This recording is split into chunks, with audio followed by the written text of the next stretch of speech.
Treyarch has just dropped a bunch of new information for Toten Toten and some answers to questions that we throughout the community have been asking ourselves. And that's what we'll be going over in today's video. I'll be quickly breaking it down the most important parts through multiplayer, zombies, and also a bit of Warzone. So if you're new here, be sure to subscribe. We are less than 50 subscribers away from hitting 24k. Absolutely mind-blowing. Hopefully we hit it before Toten Toten officially releases. And also be sure to drop a like on the video as that does really help out. So the first thing I will cover is the official roadmap that we just got with this blog post. Officially, we know that Toten Toten is coming out in zombies. We're getting Mule Kick, the new wonder weapon, the CRBRS or the Cerberus, the new Gersh devices, there's new challenges, brand new intel. Also, we're going to be getting the new DLC weapons, the Weaver Operator pack. On top of that, with multiplayer, we're going to be getting Rush from Black Ops 2. It's a new 6v6 map, new multiplayer modes like Capture the Flag and Paintball Mosh Pit, which is very interesting. Rush 24/7 as a playlist, Crank Mosh Pit, which is also interesting. New League Play rewards, which is also really cool because then I might actually play it because they look like blueprints. Some prestige shop blueprints, new Warzone mode, new kill streak on top of that in Warzone, and also blueprint blitz. So aside from that, let's get into the actual spicy stuff, especially with the brand new Toten Toten map that most of you are interested in. They go on to explain what parts of the map that we will be seeing and a bit of the storyline. So as we know from Outbreak Easter Part 2, we are in Toten Toten / Berlin because Kravchenko has captured us and wants us to defeat Valentina, who was the shadowed person or the person outlined that we saw in the Toten Toten trailer. And we officially have a confirmation that U-Bahn, the multiplayer map, officially be part of the zombie map itself, with flaming trains that carry undead passengers to parts unknown. And also, that's probably where we're going to most likely see Klaus, as they go on to say that's where we're going to be teamed up with our boy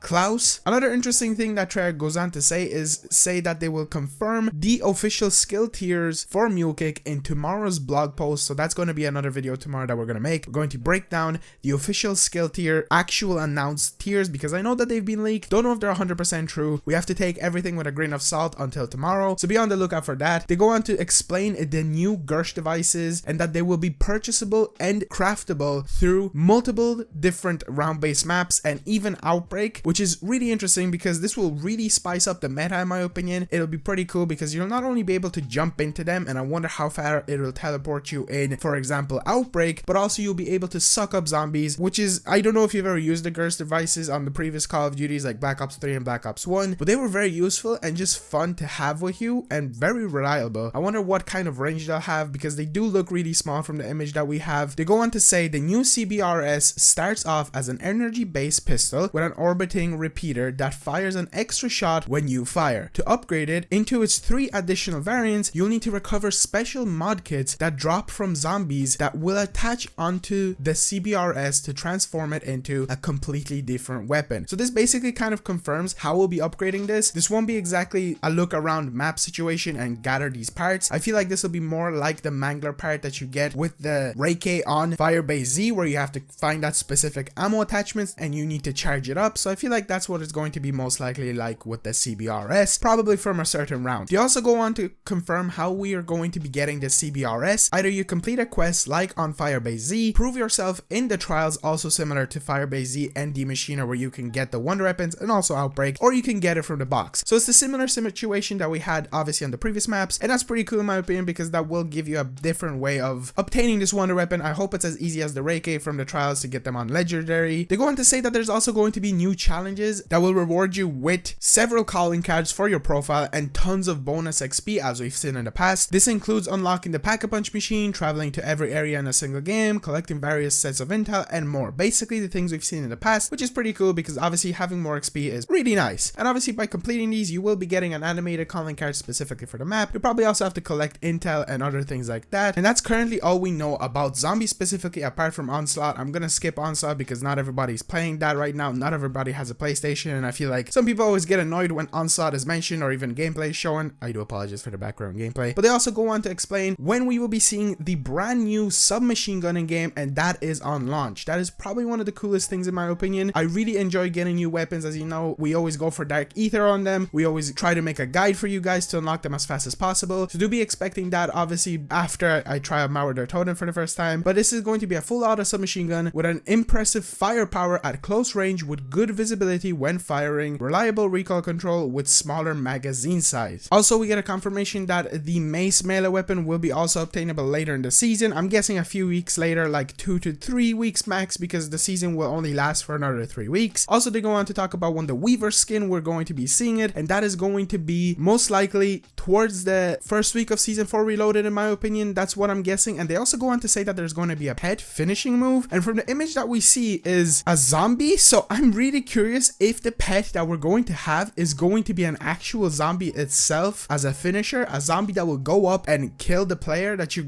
trying to finish, which is really cool. 100% going to get this pack, not only because it's our boy Weaver, but also because of the pet. Now I'm definitely convinced. We also have a crossbow, and it's definitely very interesting from the theme that they're going for. It is Mauer the Toten themed, but obviously it's not the Weaver that we have talking to us all the time. It is the Weaver from Black Ops 1 specifically, and we also get other packs revealed and things like that. We get Warzone free content, as I mentioned before, and that's going to be for the video. I tried to cover the most interesting stuff. We get a new sentry gun in Warzone. Don't know how to feel about that. Not a huge Warzone fan. And yeah, there's going to be plenty of content coming out with the brand new season Reloaded. We're going to be covering most of the things that are going to be in it, and I hope you guys enjoyed. I tried to make this as fast as possible with the most interesting parts about it. I'm going to leave the blog post down in the description as well, so you can see yourself, and I'll see you all guys in the next one. Peace out.